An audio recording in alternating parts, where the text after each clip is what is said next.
turn to the open session. And we'll go directly into public comments related to January 9th, 2023 agenda items.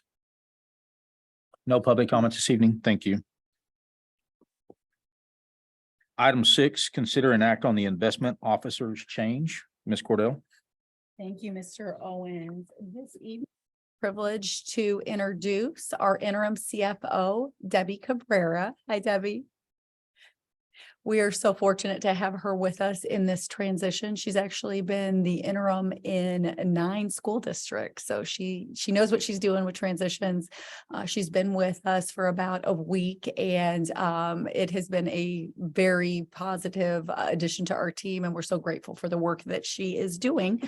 But because she is here, that means we need to change some things to make sure that she has access and authorization. And one of those is the investment officer's change. And so there is an attachment that lists what needs to be changed with that. And so we are asking for board approval for the attachments as presented.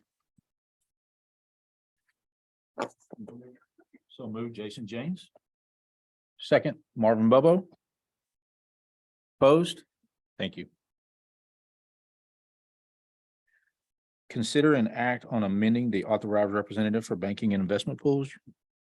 This falls on lines, and so it is our recommendation that the board approve amending authorized representatives for banking and investment purposes and approve the resolutions as presented. Second, Jeff, all in favor? Opposed? Thank you. Consider an act on the Director of Technology, Dr. Tinsley. To introduce Mr. John Korb, who we are recommending for the position of Director of Technology. And let me tell you a little bit about John. He was a graduate of Texas State University and has served 12 years in public education. And while working in education, he's obtained his master's in administration from Lamar University and pursued opportunities to improve his technical proficiency in data management. So this led to his position in Bastrop ISD as Director of Instructional Technology, where he managed operations of the technology department. So we believe that John will be an exceptional fit for this position. He has experience as a classroom teacher, Region 10 Service Center Coordinator, Director of Technology Services. We believe these experience will allow him to not only have insight regarding the infrastructure of technology, network, equipment, and devices, but understanding the end user, who is the classroom teacher, and the impact on students. So John has recently been training for a triathlon as well too. So he's been quite busy, but we are thrilled to have him coming on board with to lead this department.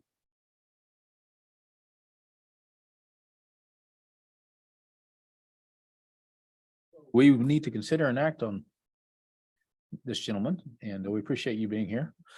So with that, I'd leave it up to you all for a motion. So moved. So move that we approve. Second, Julie. All in favor? Opposed? Thank you. Welcome to the team. Oh, Anna says we need to get a picture. Go, Joe. Go ahead. Welcome, sir.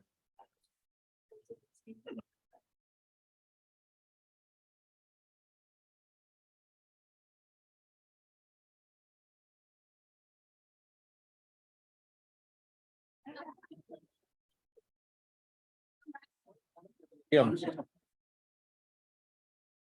Yeah.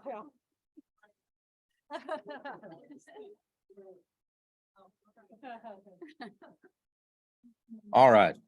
Presentation. Item 9 is a presentation, staff stakeholder master scheduling committee. Thank you. As I shared with you at the last board meeting regarding, it was part of the budget presentation, is that we are going to be looking at master scheduling here in the district. And so a stakeholder committee has been formed. And I wanted to go in a little bit more detail on the role of the committee and the outcome that we are going to have prepared for you at the February board meeting. So just a reminder that our schedules are designed to meet student needs first and foremost, to ensure that our teachers are prepared and have the structure in order to deliver engaging, rigorous content. Going the wrong direction here. I reminded everyone about our why with when we look at master scheduling. First of all, we want to retain that excellence of learning for all of our LISD students. Teacher retention recruitment is also a factor that we want to make sure we're taking into consideration when we look at master scheduling and the impact on that, and also to respond to our revenue challenges, as I referred to when we talked about the impact on the budget. The considerations that were reviewed in December is that we're going to be looking at our current model, which is currently an 8-period day, which at the secondary level has 2 planning periods for our teachers and 8-period options for students. We'll also be studying the 7-period day, primarily for Willow and the high school. We'll be doing further study on the 4-day student school week, and also looking into block scheduling. And finally, we'll be looking at extended planning days, at possibility of adding extended planning days into our calendar for our teachers to allow for more time. So our how is that we established the committee. We are going to have I'm going to share a timeline with you, and then we will be looking at options for feedback and input from stakeholders. The committee is made up of teacher representatives from our campus, each campus, administration, and all of our campus principals are serving on the committee as well. The first meeting is this Thursday. Our committee will spend a day together, really just digging into the research, the data, analyzing our current state and possibilities for our district. Then we'll be convening again January the 26th we're going to have some subcommittee work that we'll be doing some reporting out. And at that meeting, we're hoping to formulate the input process that we will be using with stakeholders. And then February 6th, we'll be analyzing that data and then coming together to present findings at the February 14th Board of Trustees meeting. Just a recap of that, we'll review the research and impact of scheduling models. We'll be gathering information. We'll also be looking at other districts of their scheduling models that they are using, maybe similar districts to Lovejoy, and again, the analysis of it. And then at the same time, while maintaining the focus on those 3 areas of legacy of excellent, teacher and staff retention and recruitment, and then responding to revenue challenges. So, any questions? Just kind of it's a big picture overview of the process of the committee.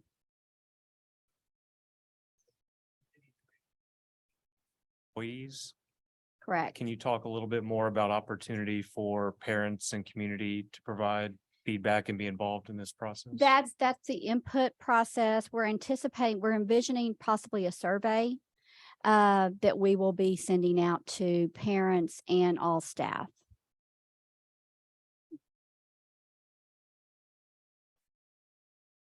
It might be coming out. We're looking at creating the survey at the January 26th meeting. We really wanted to collect some information and data before we created that survey, and we wanted stakeholders at the table to assist with that. So I would anticipate the survey will be going out between January 26th and February the 6th.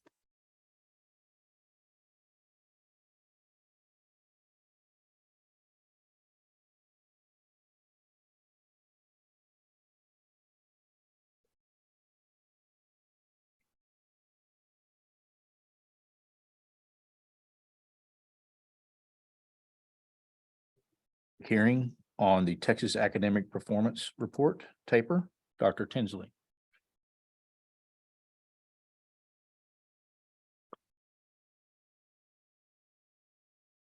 So this is quite a lengthy report that you received, that we received as a district, and this is an annual report that is provided by the Texas Education Agency.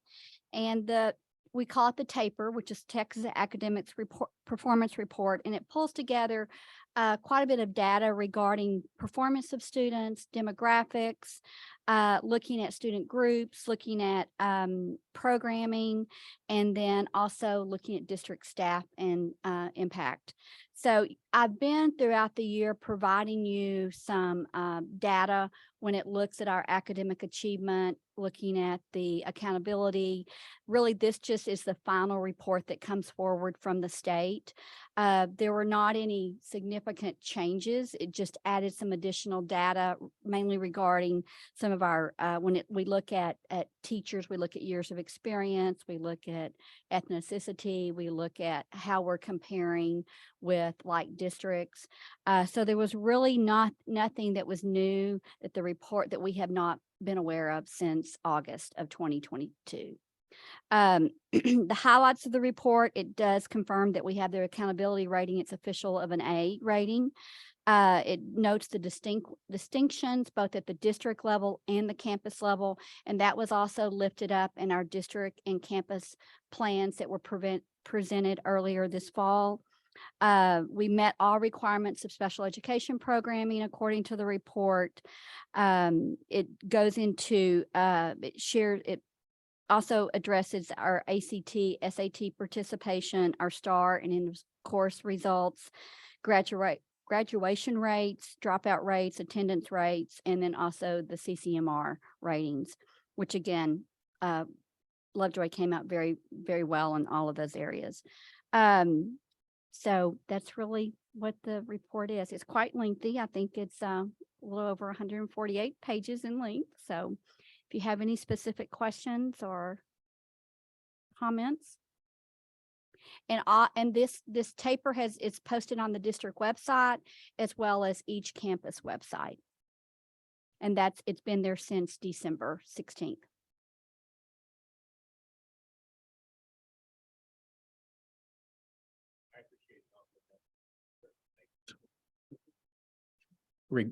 Taking this report in much easier. And so I appreciate that for sure. I'd like to see us keep that practice up going forward so that it's not like eating an elephant all at one time. So thank you for that. All right, with that, we'll close the public hearing if there are no other comments. All right, item 12 is our Texas. Let me just do this. Well,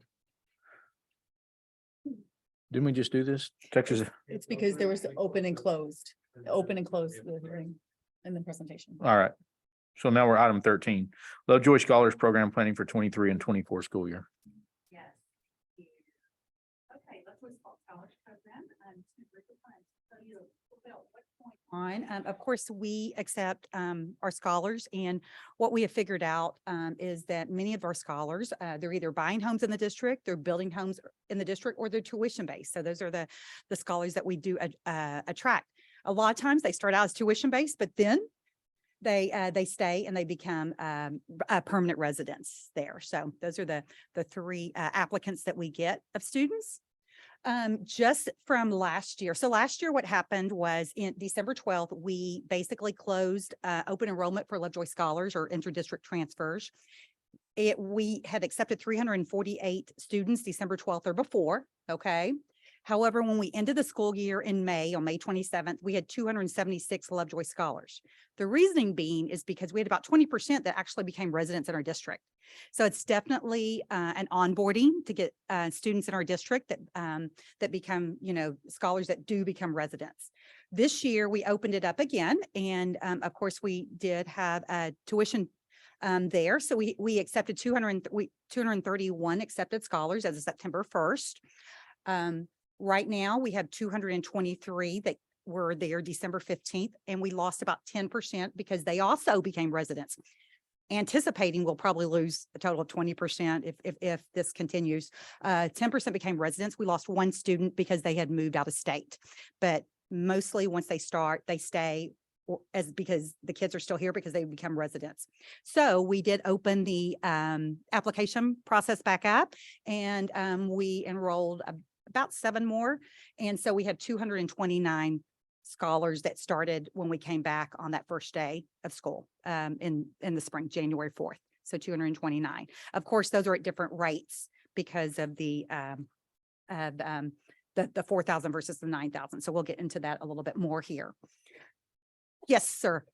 Lovejoy Scholar unenrolled. The rest reflected in the numbers became residents. So we didn't lose really any. We didn't lose any. No, we had one unenrolled, and from what I understand, they have moved out of state from what I understand. Okay. Okay. So basically 10% are moving into the residency. Okay. This is how they are distributed across the district. So we have 15 in kindergarten and 17 in 12th grade. Okay, so just kind of looking at that, we do know that the majority of them we find come in like 7th, 8th grade, mainly, for high school. Just looking through the application process, a lot of the parents say they want a small town feel. They don't want them to go to super large high schools, super high schools, that type of thing. So I think that's why we see them more at the secondary level there. Also, just looking at that, one thing that I wanted to be clear is because we do have that transition of just typical scholar tuition-based to a resident, I really started looking at this more, just framing my mind at a semester at a time.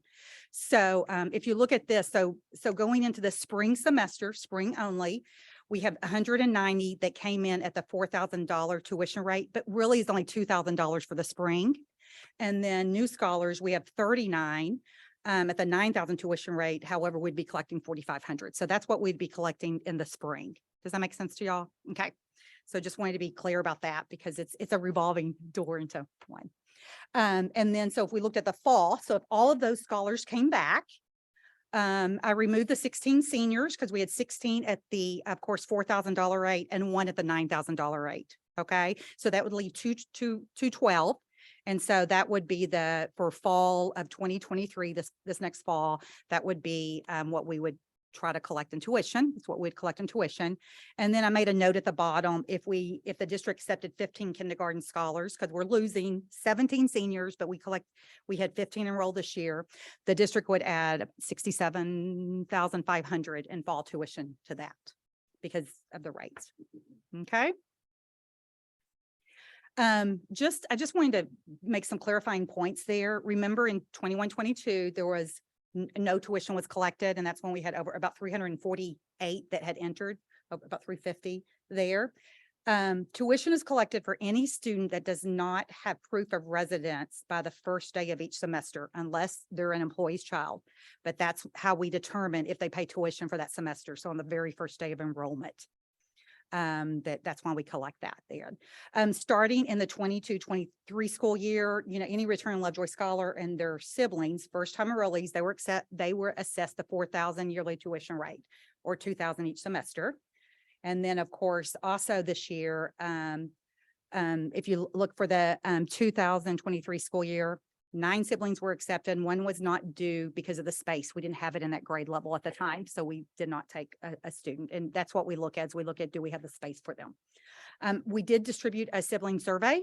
And in that survey, as of January 6th, 40% was completed of that. And what the survey shows with the 40% completion, 12 siblings that were accepted at the 4,000 21-22 tuition rate will or may apply. A lot of them were saying, depending on if we raise the 4,000 or not, or what we accept the sibling at. Okay.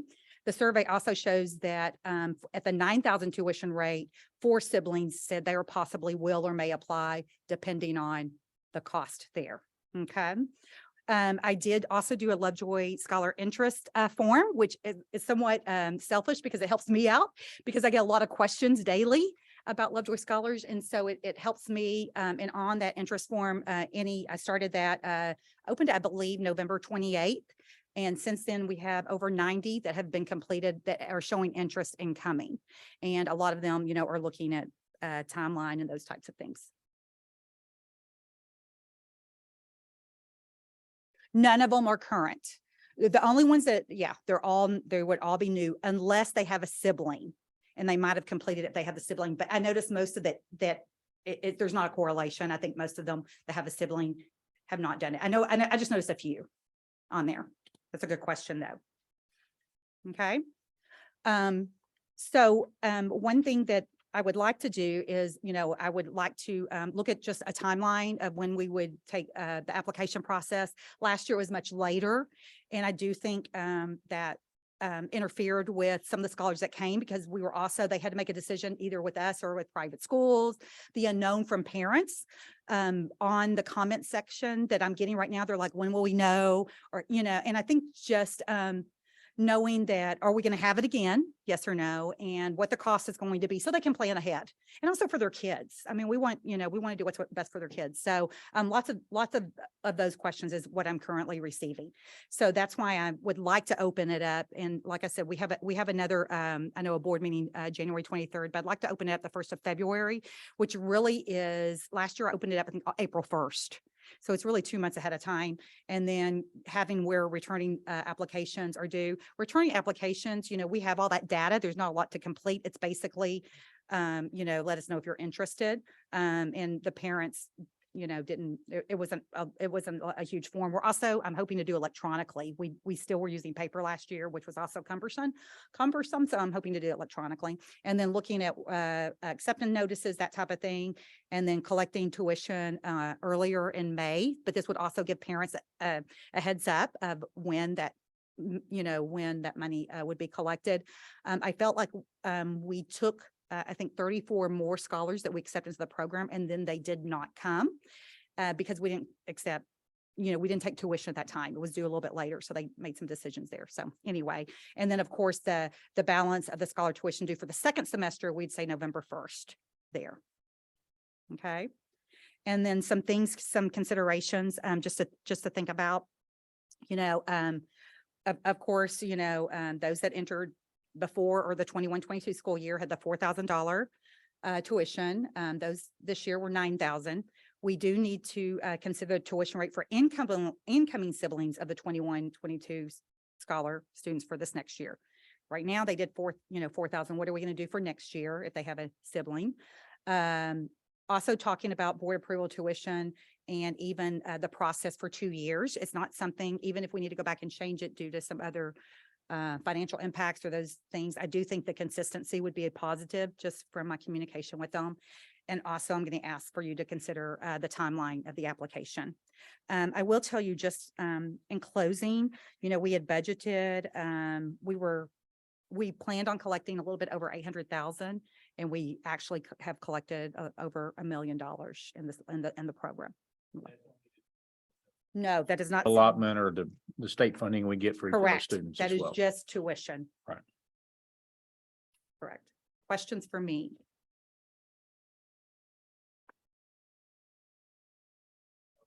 Being able to look forward and provide some certainty around us offering the program one. And obviously, to the extent we can, provide some confidence of the fee. Mhm. I think everybody understands the world is changing. Right. And if things happen that we can't predict, then we obviously would have to reevaluate tuition. But at Mhm. the same time, the intent would be to keep it the same to the Right. extent we approve that, or whatever that number Right. is. Whatever we approve it at, the intent would be to keep it that way, with exception to extenuating factors, Right. having us have to reevaluate that situation.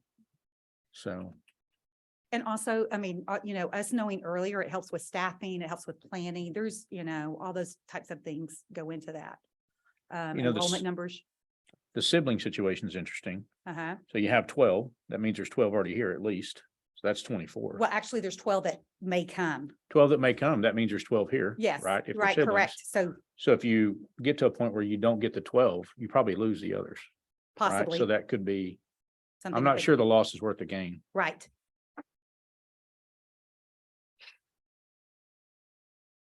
Right now, the questions are just about uncertainty from parents. Right. And it's not, probably 25% of the comments are about that. And we don't want to have uncertainty. Right. And just, it's kids, it's about the kids. So just so that they know what they're doing for next year. So I get that. I'm hugely supportive of us giving some certainty around the program and around the fee. Makes me think of college applications a little bit. That's the world I'm in. You know, you got a plan. So I Yeah. get it. These folks that you talk to, what are the options when they're coming here? Are they thinking coming here versus going back to Allen? Are they thinking coming here versus Oh. going to? A lot of the high school, especially they don't want their children to go to a large high school, and they feel like Allen's a large high school.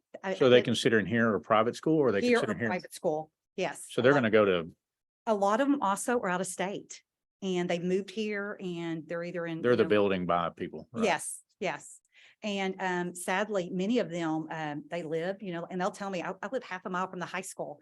And I'm like, I'm so sorry you're not zoned here. And they're, those types of conversations. I I guess think my that- question is, we're competing with other we're competing with other private schools. We're not competing with other public schools. No, Which we're- their timeline is probably early. it is. So we need to get Yeah. ours in line Yeah. so that I know many of the private schools were having open houses in January when I was preparing for this over the winter break.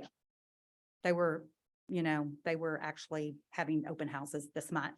So that's why and I also know last year, I had parents calling me saying, we have to make a decision between here and this school. Well, just for peace of mind, earlier is Yeah. always going to be better and well Yeah. received by. Mhm. members of the community. Yeah. That's the feedback I get from the community is when will you know, when will you Mhm. decision? And I think about where that falls in the budget process and all that. So if we're gonna move that up from 2 weeks from now for decision-making purposes, I think that's important for those people.